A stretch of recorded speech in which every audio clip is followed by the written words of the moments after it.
kita akan membahas tentang anatomi fisiologi sistem reproduksi pada wanita secara mudah dan singkat.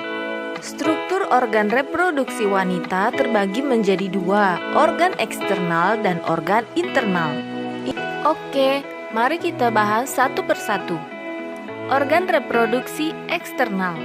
Yang akan kita bahas yang pertama mons pubis, labia mayor, labia minor, klitoris, vestibulum, himen, dan perineum. Mons pubis atau mons veneris adalah jaringan lemak subkutan berbentuk bulat yang lunak dan padat serta merupakan jaringan ikat di atas simfisis pubis.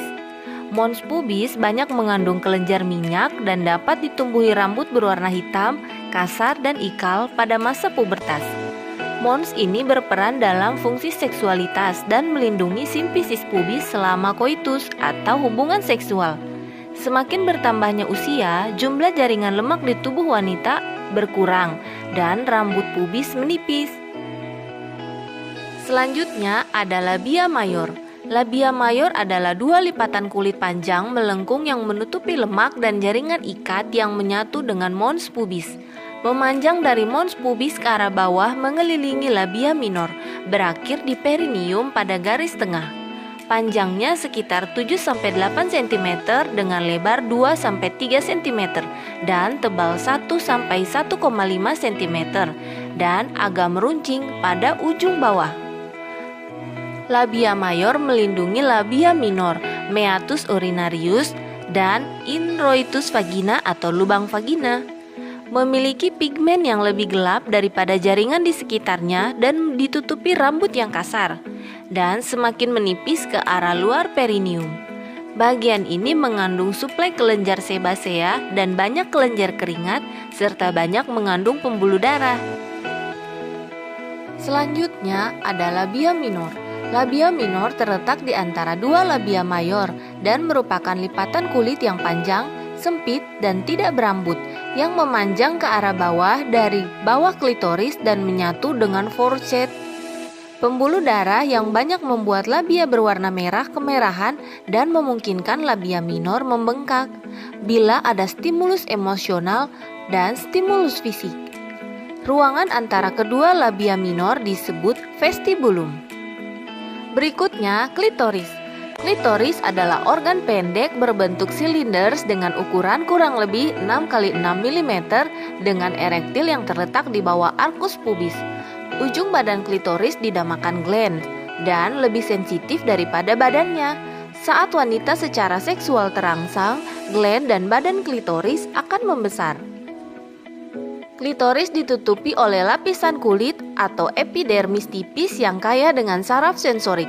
Menurut seksolog Jess O'Reilly yang juga membaca acara Sex with Dr. Jess podcast, klitoris lebih dari sekedar sebuah titik yang berada di dalam vulva. Klitoris sesungguhnya memiliki dua kaki, dua pentol, kulup, kelenjar, saraf, pembuluh darah, dan poros. Berikutnya, vestibulum. Vestibulum berbentuk lonjong terletak antara labia minor, klitoris, dan foreshead.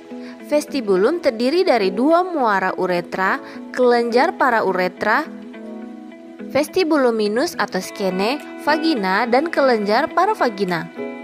Permukaan vestibulum yang tipis dan agak berlendir mudah teriritasi oleh bahan kimia, panas, dan friksi seperti celana jeans yang ketat. Selanjutnya ada himen.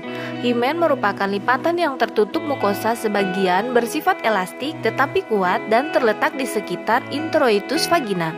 Pada wanita yang masih perawan, himen dapat menjadi penghalang ketika pemeriksaan dalam, insersi tampon, menstruasi, atau saat koitus. Himen bersifat elastis sehingga dapat mudah robek. Terkadang himen menutupi seluruh orivisum yang menyebabkan himen tertutup secara abnormal. Setelah pemasangan alat, pemakaian tampon, atau melahirkan pervaginam dapat terlihat sisa robekan himen. Berikutnya, perineum. Perineum terdiri dari otot dan fascia urogenitalis serta diafragma pelvis. Perineum berperan untuk mengontrol proses buang air besar dan buang air kecil, menjaga aktivitas peristaltik agar tetap normal dengan menjaga tekanan intraabdomen. dan fungsi seksual yang sehat setelah persalinan. Perineum merupakan daerah muskular yang ditutupi kulit antara introitus vagina dan anus. Perineum membentuk dasar badan perineum. Oke, selanjutnya organ reproduksi internal. Yang akan kita bahas ada vagina, uterus, tuba falopi, dan ovarium. Vagina merupakan penghubung antara genitalia eksternal dengan genitalia internal. Vagina berukuran di depan 6,5 cm dan di belakang sekitar 9,5 cm. Pada puncak vagina terdapat bagian yang menonjol dari leher rahim yang disebut porsio. Epitel vagina merupakan epitel squamosa dalam beberapa lapisan yang tidak mengandung kelenjar, akan tetapi mengadakan transudasi.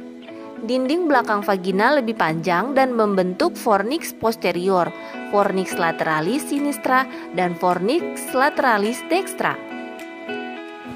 Selanjutnya kita bahas uterus. Uterus berbentuk seperti buah alpukat atau buah pir yang sedikit gepeng, terletak dalam rongga pelvis di antara rektum dan kandung kemih. Panjang uterus 7-7,5 cm, lebar 5 cm, dan tebal 2,5 cm.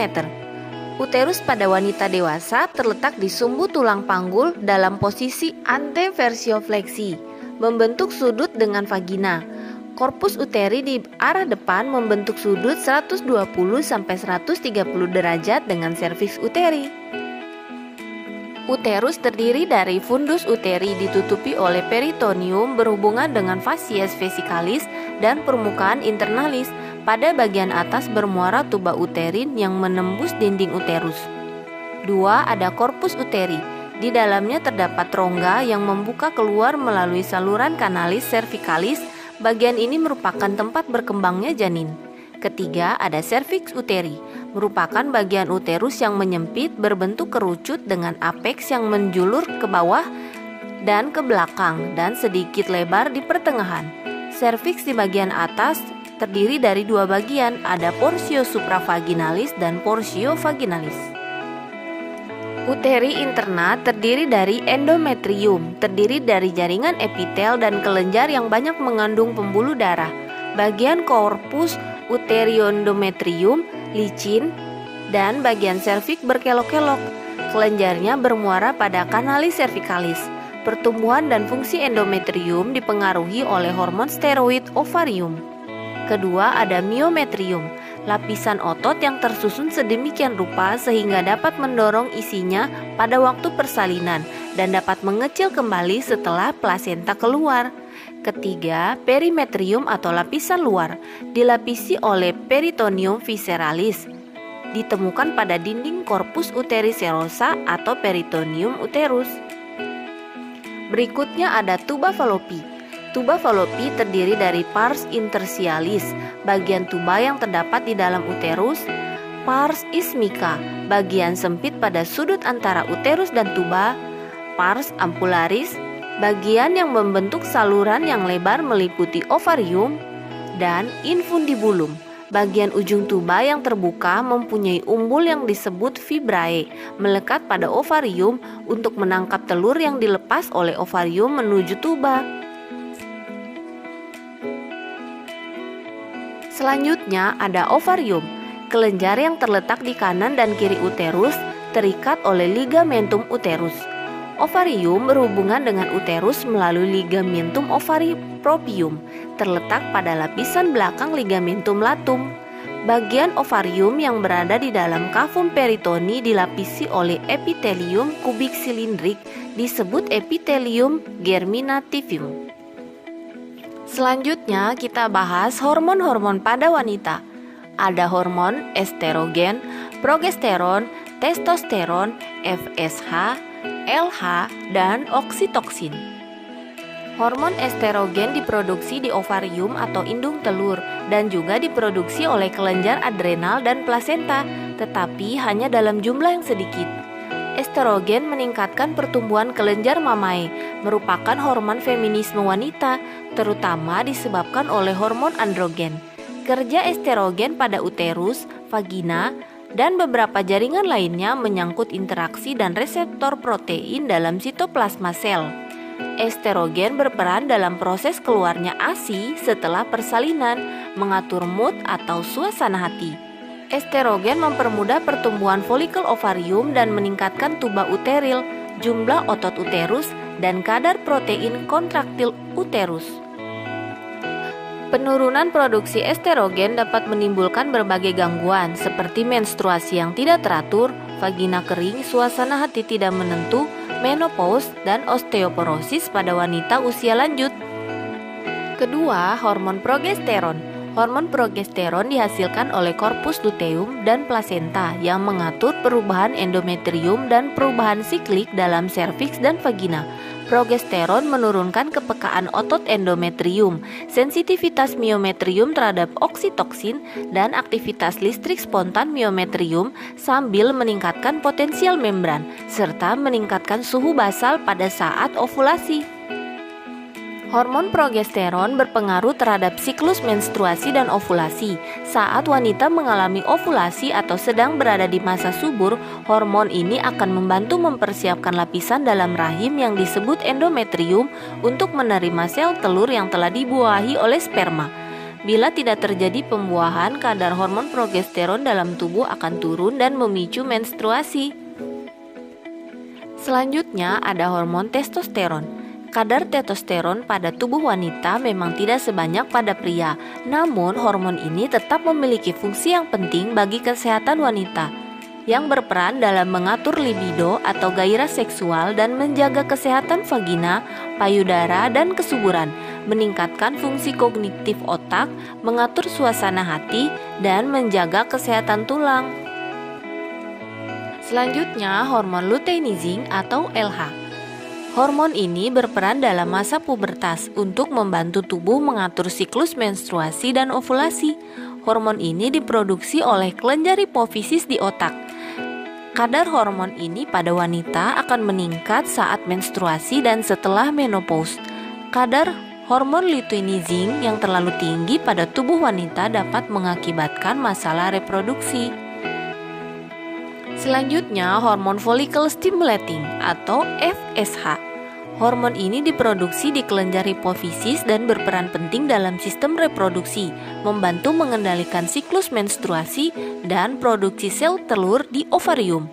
Kadar hormon FSH yang rendah menandakan bahwa wanita tidak mengalami ovulasi, adanya gangguan pada kelenjar hipofisis, atau bisa juga menandakan kehamilan. Sebaliknya, hormon FSH yang tinggi dapat menandakan wanita memasuki masa menopause atau adanya tumor di kelenjar hipofisis. Berikutnya, hormon oksitoksin. Hormon ini diproduksi oleh kelenjar hipofisis, umumnya akan meningkat selama kehamilan, khususnya ketika menjelang persalinan. Ketika kadar hormon meningkat, rahim akan terangsang untuk berkontraksi dan mempersiapkan proses persalinan.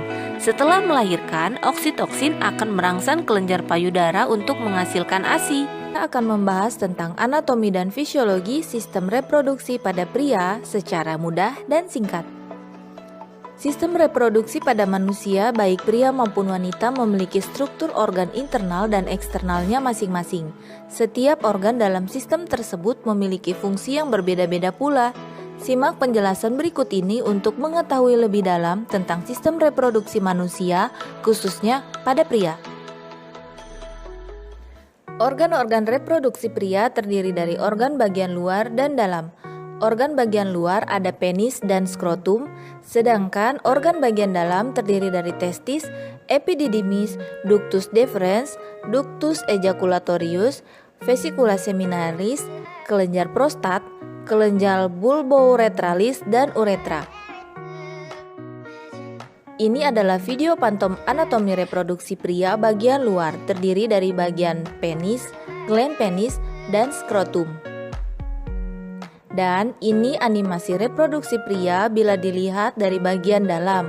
Ada testis, penis, uretra, vas deferens, prostat, vesicula seminalis,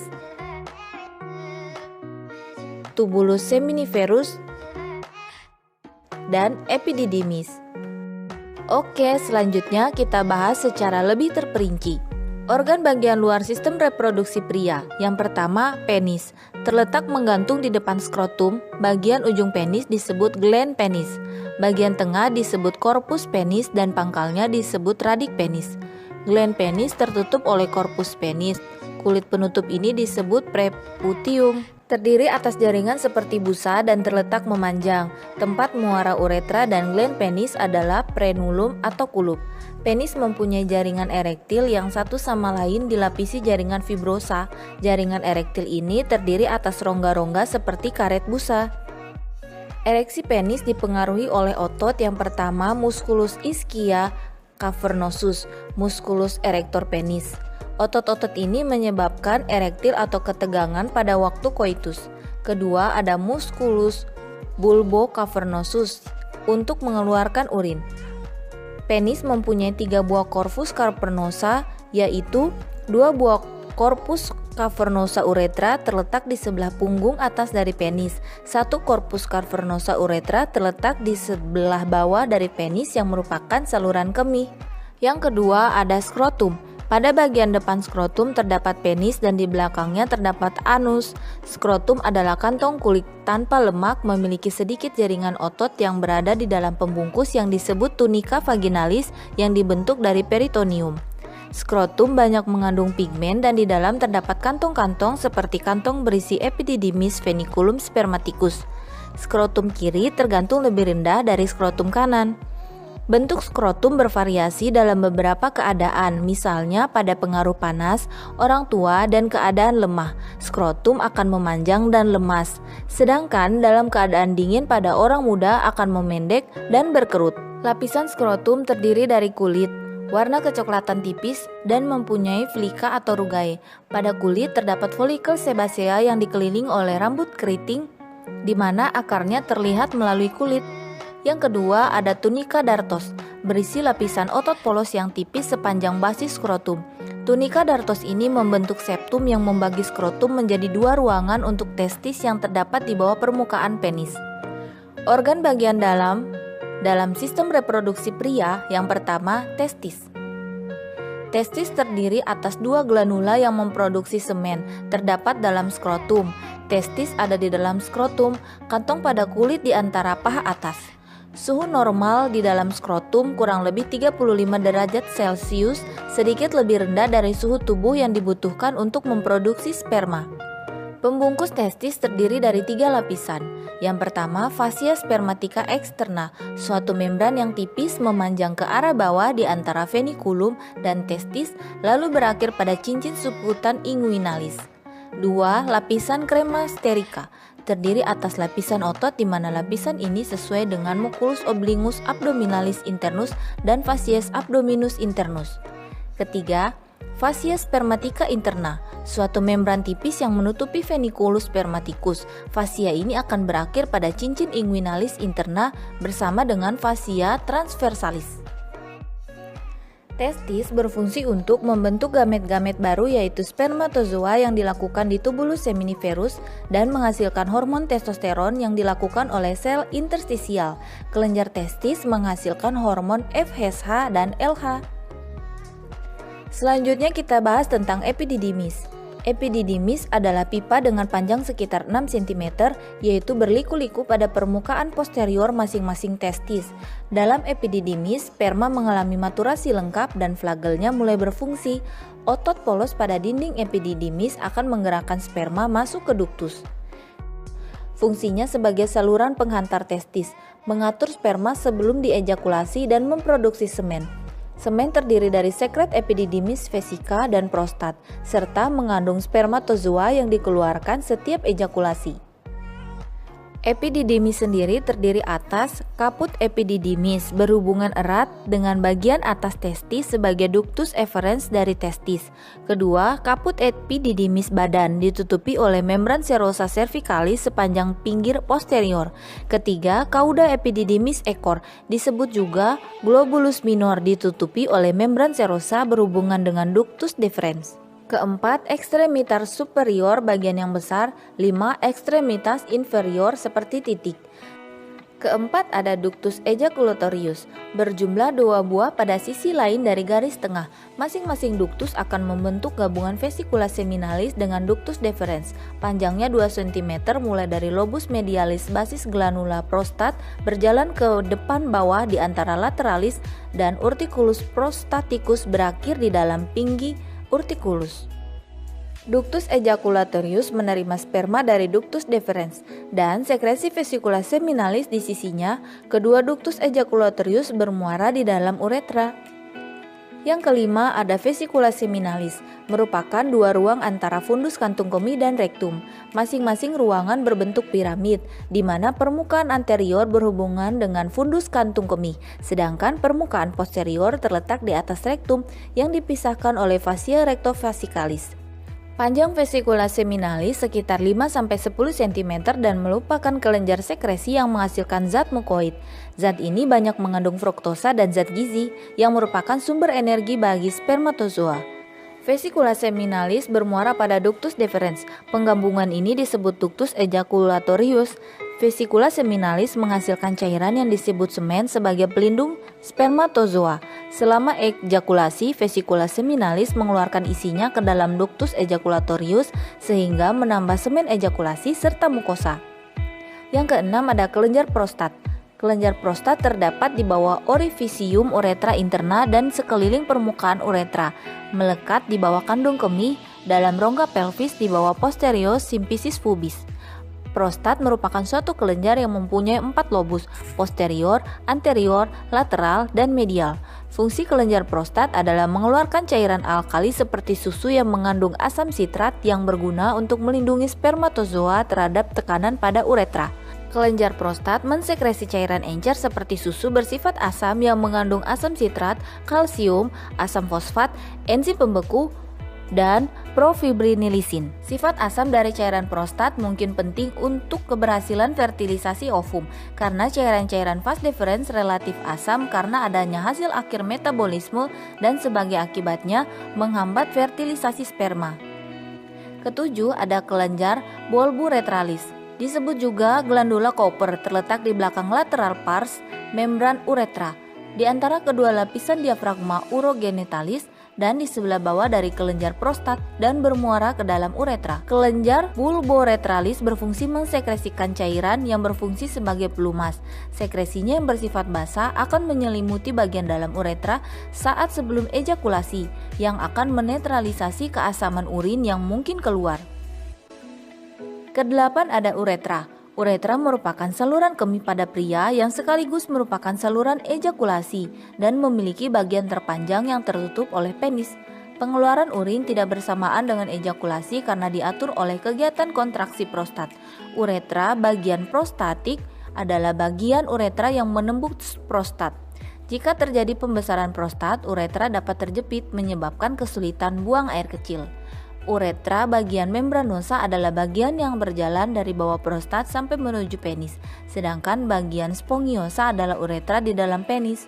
Uretra memiliki 2 fungsi, yaitu sebagai bagian dari sistem kemih yang mengalirkan air kemih dari kandung kemih, dan bagian dari sistem reproduksi yang mengalirkan semen. Selanjutnya kita akan membahas hormon pada pria. Yang pertama, hormon testosteron. Hormon testosteron dihasilkan oleh sel interstitial Leydig yang terletak di antara tubulus seminiferus. Setelah pubertas, sel interstisial banyak menghasilkan hormon testosteron setelah disekresi testis. Sebagian besar testosteron berkaitan longgar dengan protein plasma yang beredar dalam darah. Fungsi testosteron adalah meningkatkan kematangan sperma, memulai perkembangan karakteristik kelamin sekunder seperti perkembangan organ reproduksi, perkembangan laring, dan pertumbuhan rambut pada wajah dan tubuh. Kedua ada hormon gonadotropin. Kelenjar hipofisis anterior menghasilkan 2 macam hormon yaitu LH dan FSH atau follicle stimulating hormone.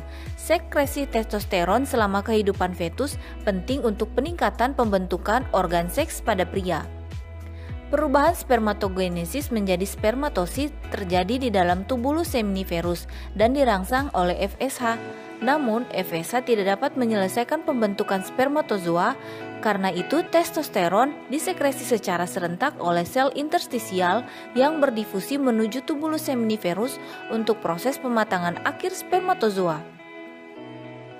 Yang ketiga ada hormon estrogen, dibentuk dari testosteron dan dirangsang oleh hormon perangsang folikel yang memungkinkan spermatogenesis menyekresi protein pengangkat endogen untuk mengikat testosteron dan estrogen serta membawa keduanya ke dalam cairan lumen tubulus seminiferus untuk pematangan sperma. Selanjutnya kita akan membahas tentang spermatogenesis. Dalam proses pembentukan dan pematangan spermatozoa, spermatogenesis terjadi di tubulus seminiferus. Spermatogenesis mencakup pematangan sel epitel germinalis melalui proses pembelahan dan diferensiasi sel yang bertujuan untuk membentuk sperma fungsional. Pada fase awal spermatogenesis, spermatogenium bersifat diploid. Secara mitosis, spermatogenium akan berubah menjadi spermatosit primer. Berikutnya, spermatosit primer membelah menjadi spermatosit sekunder secara meiosis. Jumlah spermatosit sekunder ada 2, sama besar dan bersifat haploid. Melalui fase meiosis 2, spermatosit sekunder membelah diri menjadi 4 spermatid yang sama bentuk dan ukurannya. Selanjutnya, spermatid berkembang menjadi sperma matang yang bersifat haploid. Setelah matang, sperma menuju saluran reproduksi yakni epididymis. Semua proses ini terjadi selama kurang lebih 17 hari. Sementara energi yang digunakan untuk melakukan proses spermatogenesis berasal dari sel-sel Sertoli. Selanjutnya, struktur sperma. Sperma diproduksi di testis, organ reproduksi pria. Pria mulai memproduksi sperma saat pubertas. Dan sebagian besar pria mempunyai sperma dewasa sampai usia tua. Sperma diproduksi sebanyak 300 juta per hari dan mampu bertahan hidup selama 48 jam setelah ditempatkan di dalam vagina sang wanita. Rata-rata volume air mani untuk setiap ejakulasi adalah 2,5 sampai 6 mili. Rata-rata jumlah sperma diejakulasikan adalah 40 sampai 100 juta per mili. Spermatozoa yang telah matang terdiri dari kaput atau kepala. Terdiri dari sel berinti tebal dengan hanya sedikit sitoplasma, mengandung inti dengan kromosom dan bahan genetiknya. Pada bagian membran permukaan di ujung kepala sperma terdapat selubung tebal yang disebut akrosom. Kedua ada leher atau serviks, menghubungkan kepala dengan badan. Ketiga, badan atau korpus, banyak mengandung mitokondria yang berfungsi sebagai penghasil energi untuk pergerakan sperma. Yang keempat ada ekor atau cauda yang berfungsi mendorong spermatozoa massa ke dalam vas deferen dan ductus ejaculatorius.